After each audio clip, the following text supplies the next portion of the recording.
This session, we're discussing issues pertaining to motivation. So I think what is important for us to appreciate is what is motivation, for example. Yeah.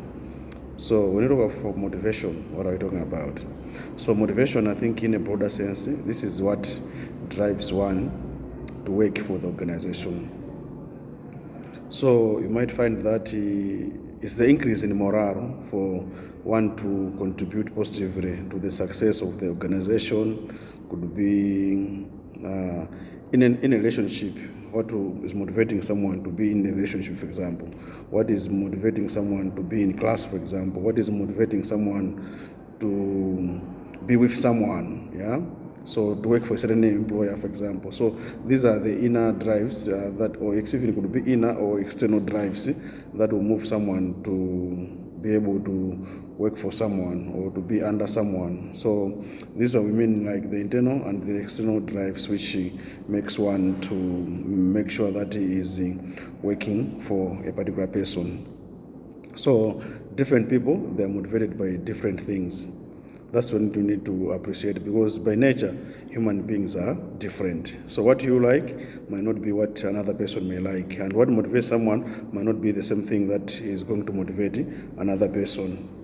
So as an organization, we should be able to look at to say what are things tend to motivate people. So this we call them the motivators. And also we have other things what we call the demotivators. Yeah.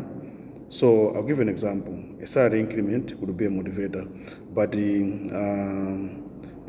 would be an external motivator.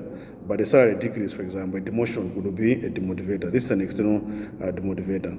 But when we talk about the internal motivator, this is a passion that the person has maybe for the organization and all that. So that's what we need to be able to appreciate, the drive that will make someone to work hard and all that. So these are the feelings that one has over the work or the company or over a workmate, over a subordinate or a supervisor. So these are some of the things which are very, very important when you go to issues of motivation. So these are inner feelings that drive someone to work hard, for example.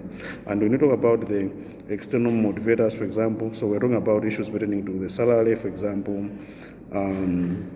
issues with allowances, issues like the workmates that are there, and also any other payments, the work environment, the office setup, and all that. So those things can drive someone to work hard. So can continue working for the organization because of maybe the vehicle, the kind of a driver, for example. You have given him a very good vehicle, it will motivate him to work hard. Yeah, but this is an external motivator. It's not like he's feeling, but it's what he likes, because he's having that particular thing. So if you talk about such kind of things, for example, but if you give a vehicle that is not in good condition, for example, it might not motivate that particular employee to work hard for the organization. So these are some of the things that we need to be able to appreciate. And also, what is important for us to appreciate is that there are different people, as I said earlier on, they're also motivated by different things. And what is important also to see is, for example, other things that can motivate the employees could be issues like the opportunity, maybe the chance for mentoring, for example. Mentorship programs could motivate someone to work hard, to say, no, I think I hear there are mentors and all that, I think I'm going to be able to work hard for this organization. So because the presence of the mentors can also be a motivation to some people. The presence of coaches, for example, who are able to coach the employees can also be a motivator. Even by virtue of an employee being a coach or being a mentor, mentoring, coaching other people, or being mentored or being coached by someone else could also be a motivator to someone to work hard and to continue working for the organization. So these kind of motivators are the things that can keep an employee within the job. And once an employee is demotivated, is when he is able to look for other companies or organizations or workplaces. So I'll give an example, a good example. I'll give example in football, for example, in sports. You might find that if someone is not motivated, regardless of the salary, the player might not be able to play good football. Yeah, so it shows that this particular employee is demotivated in one way or another. So these are some of the important things that we need to appreciate. Also, how demotivated employees, it can affect their performance, and the others, they feel dislocated, disoriented, and disconnected from the organization to an extent that they cannot be able to perform, although they have been performing in the past. So I'll give example in games, for example, football, netball, the players, the kind of the drive in them to work hard or to train hard or to play hard is not there because maybe they're not good in, so because of the relationship that they have with the coach, management and all that, because you might find that the employees, the players are not playing good football. So these are some of the things that we should also build within an organization. Of course, a football club is an organization, but at the workplace where maybe you are doing any kind of business, for example, it could be an ICT company, could be a construction company. If the employees are demotivated, you might find that the output is not all that good. That's what we need to be able to appreciate. Yes, they are disoriented and all that. Whenever they come to work, what they think of is just to make an application to seek for employment. So they are like they want to move out of the organization. So these are some of the things that we need also to appreciate, to say. So what things can motivate employees? Could be issues related to coaching, for example, issues related to training, for example, then the training opportunities which are there. They're seeing their career growth to say, no, I think I can stay hang on around because there's an opportunity that I can go to school and all that, and after that I'll be able to be promoted and all that. The salary, for example, of course, it's an external motivator. Because some people would still continue working for an organization regardless of the salary, but the salary would also motivate some people to go for, to continue working for the organization, so to apply for a certain position. So issues are like salary, and also it comes to a concept of leadership style, management. There are certain managers who like micromanagement, and there are certain managers who like macromanagement. So micromanagement is whereby giving instructions now and again, following up on a daily basis as if the employees, they don't know anything and all that. So there are other people who like micromanagement, and also there are other people who don't like micromanagement. Others would want to be independent. But if they feel that they are not independent, they tend to be frustrated, which leads to demotivation, for example. Others can be motivated by praises, just saying, you have done a very good job, thank you so much. For example, the CEO talking to the employees or an employee to say, no, I was impressed, that was powerful. You made a powerful speech, that was nice. You made a powerful presentation. No, you had this job, but you have done it very well. It would be head of department, it would be a supervisor. You should have time to appreciate your employees. You motivate, you uplift their spirits. They work hard and also may be able to achieve their objectives, and consequently the objectives of the organization can be achieved. But also issues like how to motivate employees now, it's also important maybe to set up goals, for example. So you need to set up goals to ensure that you are following up to say, have you achieved? So because you have set a goal, you'll be motivated to achieve that particular goal.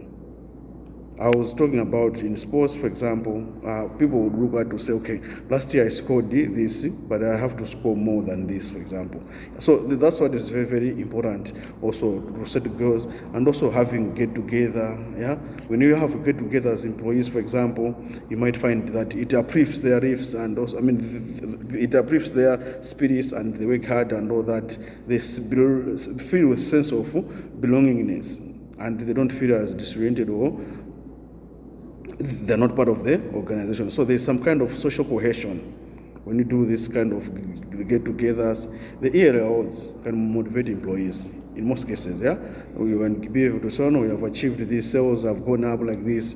The HR department, we had reduced number labor cases. Our visibility in the public relations was good and all that. When you acknowledge them and be able to give awards to such kind of maybe a department, you'll be able to motivate them and they'll be able to work hard. It's not like a competition, they're competing with other departments, but sometimes you just have to give maybe each and every department that has reached its target, you should be able to reward it. Could be group rewards, individual rewards. They'll feel motivated. And sometimes even you invite families to come and to witness such kind of events, they feel proud and they feel associated with the organization. You talk about issues like team buildings, for example.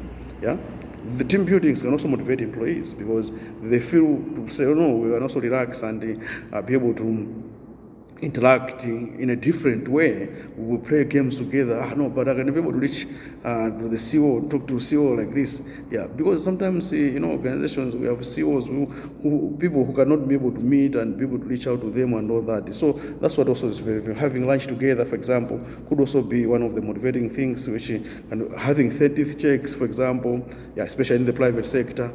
It also motivates employees to say, even when someone wants to resign from an organization, his family will always like, but you get such things there. Are you sure where you're going to get such kind of things?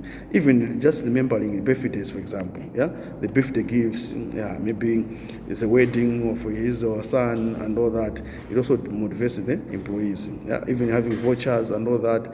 Yeah, so all these things then to motivate the employees. That's what is very, very important, and also we should be able to appreciate to saying.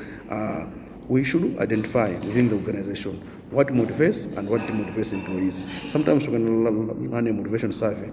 We can hire a film to do a motivation survey. What motivates the employees? What demotivates the employees? And you can be able to align a program to support them accordingly. So that's what is very, very important for us to appreciate within the space of motivation. So I think you have watched this video, and I hope you have liked it. If you want to more videos, follow my YouTube channel, subscribe to my YouTube channel, Emmanuel Shinogi, and you should be able to watch more issues pertaining to different aspects of life: management, procurement, HR, labor relations, among other things.